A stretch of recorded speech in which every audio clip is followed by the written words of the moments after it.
সুপ্রিয় দর্শক, আজ সুপ্রিম কোর্টে ছিল বহু প্রতীক্ষিত 26,000 চাকরি বাতিল মামলার শুনানি।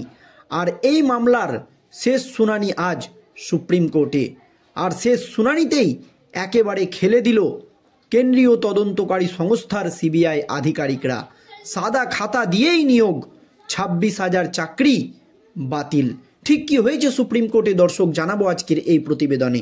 আপনারা জানেন, লোকসভা নির্বাচন চলাকালীন কলকাতা হাইকোর্টের একটি মাত্র নির্দেশে এই রাজ্যের যোগ্য অযোগ্য শিক্ষক শিক্ষিকার চাকরি বাতিল হয়ে যায়। আর কলকাতা হাইকোর্টের সেই নির্দেশকে চ্যালেঞ্জ করে সুপ্রিম কোর্টের দ্বারস্থ হয় রাজ্য এসএসসি এবং মধ্যশিক্ষা পর্ষদ।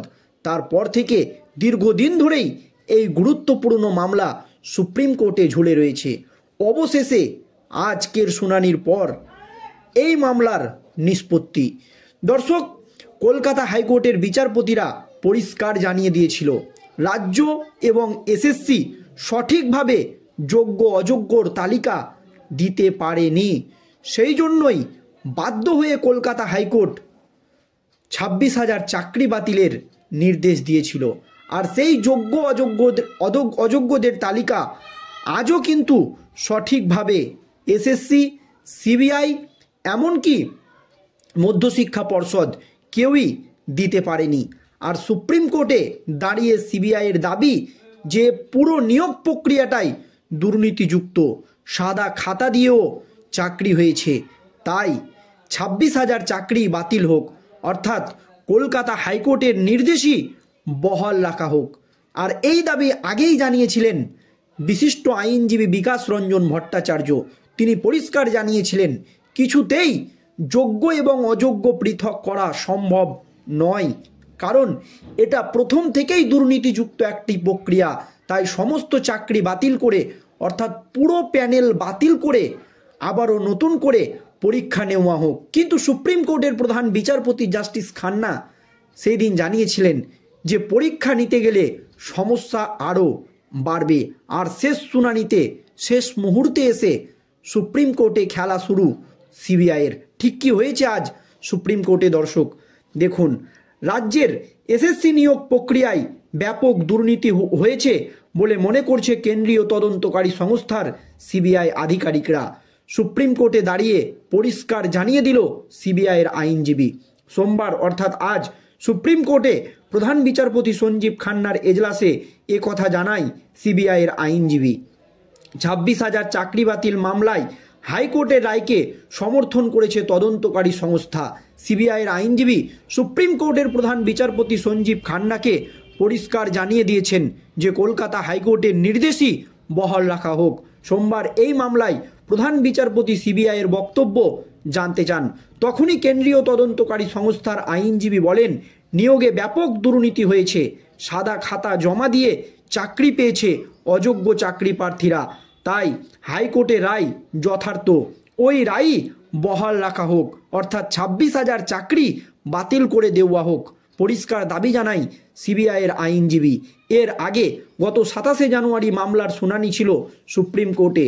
নতুন করে পরীক্ষা নেওয়া যেতে পারে কি সে বিষয়ে গত শুনানিতে জানতে চান শীর্ষ আদালতের প্রধান বিচারপতি জাস্টিস খান্না। নতুন করে পরীক্ষা নেওয়া কতটা কঠিন তাও জানতে চান তিনি। তখন মূল মামলাকারীদের আইনজীবী বিকাশ রঞ্জন ভট্টাচার্য জানান, অনেকে চাকরির আবেদন না করেও নিয়োগ পেয়েছে বলে অভিযোগ রয়েছে। সেক্ষেত্রে যারা চাকরির আবেদন করেছিল তাদের আবার নতুন করে পরীক্ষা নেওয়া যেতে পারে বলে প্রধান বিচারপতির এজলাসে জানান বিকাশ রঞ্জন ভট্টাচার্য। নিয়োগের পুরো প্যানেলই বাতিল করার জন্য গত শুনানিতে সওয়াল করেন বিকাশ। তিনি জানান, পুরো নিয়োগ প্রক্রিয়া নিয়েই প্রশ্ন রয়েছে, তাই পুরো প্যানেল বাতিল করা হোক। মূল মামলাকারীদের হয়ে আইনজীবী ফিরদৌস শামীম জানান, একাদশ দ্বাদশ শ্রেণীর জন্য নিয়োগের ক্ষেত্রে প্রথম দুটি কাউন্সিলিং এবং নবম দশম শ্রেণীর জন্য নিয়োগের ক্ষেত্রে তৃতীয় কাউন্সিলিং পর্যন্ত পদ্ধতি মানা হয়েছে। এর পরের কাউন্সিলিংগুলির সময়ে পদ্ধতি মানা হয়নি বলেই মনে করেছে বিশিষ্ট আইনজীবী ফিরদৌস শামীম। গত 22শে এপ্রিল স্কুল সার্ভিস কমিশন নিয়োগ দুর্নীতির মামলায় রায় ঘোষণা করেছিল কলকাতা হাইকোর্ট। হাইকোর্টের বিচারপতি দেবাংশু বসাক এবং বিচারপতি মোহাম্মদ রশিদির বেঞ্চ পরিষ্কার জানিয়ে দিয়েছিল 2016 সালের নিয়োগ প্রক্রিয়ায় বাতিল ঘোষণা করা হলো। তার ফলে চাকরি যায় 25,753 জনের। যারা মেয়াদ উত্তীর্ণ প্যানেলে চাকরি পেয়েছিলেন, যারা সাদা খাতা দিয়ে চাকরি পেয়েছিলেন, তাদের বেতন ফেরত দেওয়ার নির্দেশ দেওয়া হয়। 4 সপ্তাহের মধ্যে 12% হারে সুদ সহ বেতন ফেরত দিতে বলা হয় ওই চাকরি প্রাপকদের। হাইকোর্টের নির্দেশকে চ্যালেঞ্জ করে সুপ্রিম কোর্টে গিয়েছিল রাজ্য সরকার। পৃথকভাবে মামলা করে রাজ্যের শিক্ষা দপ্তর, এসএসসি এবং মধ্যশিক্ষা পর্ষদ। তারপর সুপ্রিম কোর্টে দফায় দফায় মামলা করে হাইকোর্টের নির্দেশে চাকরিহারাদের কয়েকজন গত 7ই মে সুপ্রিম কোর্টের তৎকালীন বিচারপতি DY চন্দ্রচূড়ের বেঞ্চ চাকরি বাতিল মামলার অন্তর্বর্তী স্থগিতাদেশ দেয়। এক্ষেত্রে সেই সময় শীর্ষ আদালতের যুক্তি ছিল, যদি যোগ্য এবং অযোগ্য আলাদা করা সম্ভব না হয় তাহলে কিন্তু গোটা প্যানেল বাতিল করা হবে। অর্থাৎ কলকাতা হাইকোর্টের নির্দেশই বহাল থাকবে। আর যোগ্য এবং অযোগ্য পৃথক করার দায়িত্ব এসএসসি, সিবিআই এবং মধ্যশিক্ষা পর্ষদকে দিয়েছিল সুপ্রিম কোর্টের তৎকালীন প্রধান বিচারপতি DY চন্দ্রচূড়। কিন্তু আজ সঞ্জীব খান্নার সামনে দাঁড়িয়ে কেন্দ্রীয় তদন্তকারী সংস্থার সিবিআই আধিকারিকরা পরিষ্কার জানিয়ে দিল যে যোগ্য এবং অযোগ্য কিছুতেই পৃথক করা সম্ভব নয়। তাই কলকাতা হাইকোর্টের নির্দেশই বহাল রাখা হোক, অর্থাৎ 26,000 চাকরি বাতিল করা হোক। এই কথা কিন্তু সুপ্রিম কোর্টে দাঁড়িয়ে পরিষ্কার জানিয়ে দিল সিবিআই আধিকারিকরা।